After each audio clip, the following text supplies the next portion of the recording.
Hello what's up दोस्तों, कैसे हैं आप सभी। एक बार फिर मैं सिद्धार्थ आप सभी का स्वागत करता हूं करियर भाई में।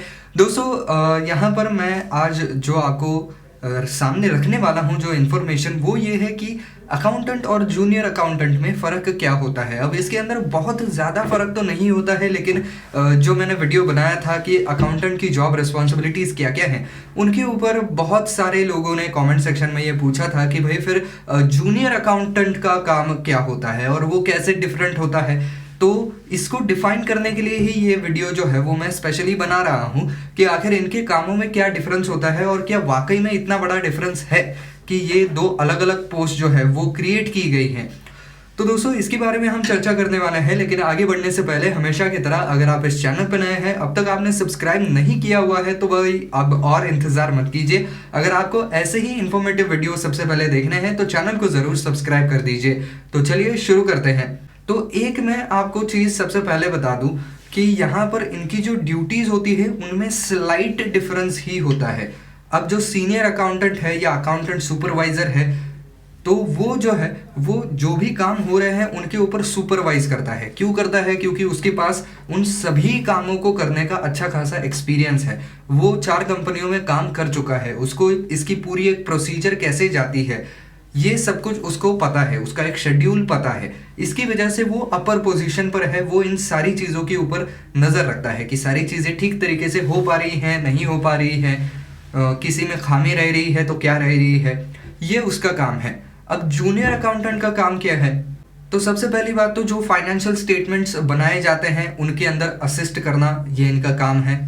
इसी के साथ साथ बैंक के जो लेजर्स हैं उनको एनालाइज करना और रिकंसाइल करना, ये भी इनका काम है।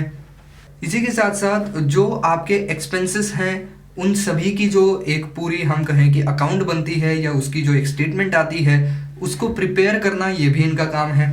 इसी के साथ साथ कंपनी के जो भी कोई फिक्स्ड एसेट्स हैं उनकी पूरी एक रिकॉर्ड रखना, ये भी इनका काम है। इसी के साथ साथ यहाँ पर लोकल कंप्लायंस रिपोर्ट्स जो हैं उनको फाइल करना भी इनका काम होता है, उसका पूरा एक रिकॉर्ड रखना पड़ता है। इसी के साथ साथ हर एक कंपनी को जो है वो कोर्ट की तरफ से ही ये मैंडेट आया हुआ है कि पूरे जो भी कोई आपके हिसाब किताब हैं वो उसका रिपोर्ट तैयार करके रखना, एनुअल रिपोर्ट तैयार करके रखना, ये मैंडेटरी किया गया है। तो ये काम भी जनरली जूनियर अकाउंटेंट्स को दिया जाता है। इसी के साथ साथ बिलिंग के अंदर अगर कुछ गड़बड़ी नज़र आ रही है, उनके अगर रिसीट्स मैच नहीं कर रहे हैं तो उनको ढूंढना और उनको रेक्टिफाई करना, ये भी इनका काम होता है।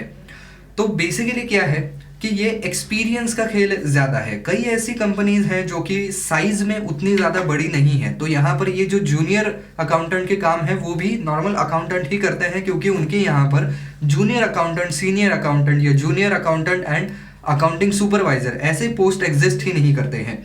तो सारे काम एक ही अकाउंटेंट देखता है। लेकिन जो बहुत बड़ी बड़ी कंपनियां हैं जहां पर काम का लोड भी बहुत ज़्यादा होता है, जिनका बिजनेस बहुत बड़ा होता है, इनके पास बहुत सारे बिल्स होते हैं, बहुत सारे एसेट्स होते हैं, लाइबिलिटीज होती हैं, तो इन सभी को मैनेज करने के लिए फिर जूनियर अकाउंटेंट्स की भी ज़रूरत पड़ती है। और इनके ऊपर नज़र रखने के लिए, इनको सुपरवाइज करने के लिए फिर एक पोजीशन और ऊपर की क्रिएट की जाती है। तो जनरली अगर आप जूनियर अकाउंटेंट के रोल के लिए अप्लाई करने जाएं तो ज़्यादा आपसे जो है वो एक्सपीरियंस की अपेक्षा नहीं की जाएगी या एक्सपेक्टेशन नहीं की जाएगी, क्योंकि जूनियर अकाउंटेंट्स जनरली जो है वो लेस एक्सपीरियंस अगर है तो भी हो सकता है काम, लेकिन उनको फिर अकाउंटिंग के अंदर का जो उनका काम है वो परफेक्टली आना चाहिए। जैसे कि MS एक्सेल बिल्कुल अच्छे से चलाना आना चाहिए, टैली का नॉलेज होना चाहिए, इसी के साथ साथ एनालिटिकल स्किल्स उस आदमी के अच्छे होने चाहिए। तो ये बेसिक काम जो है वो अगर वो परफेक्टली करते हैं तो जूनियर अकाउंटेंट का काम बिल्कुल अच्छे तरीके से कर सकते हैं।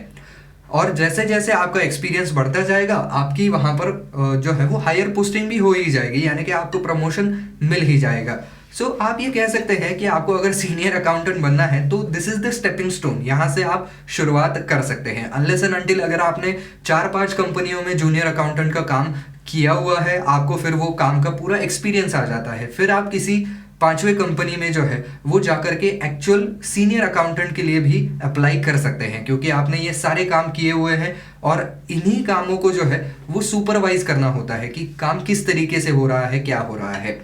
तो दोस्तों ये मेनली अगर देखा जाए तो मोटा मोटी फ़र्क है, ज़्यादा कुछ नहीं है, लेकिन ये एक्सपीरियंस की बात ज़रूर हो जाती है।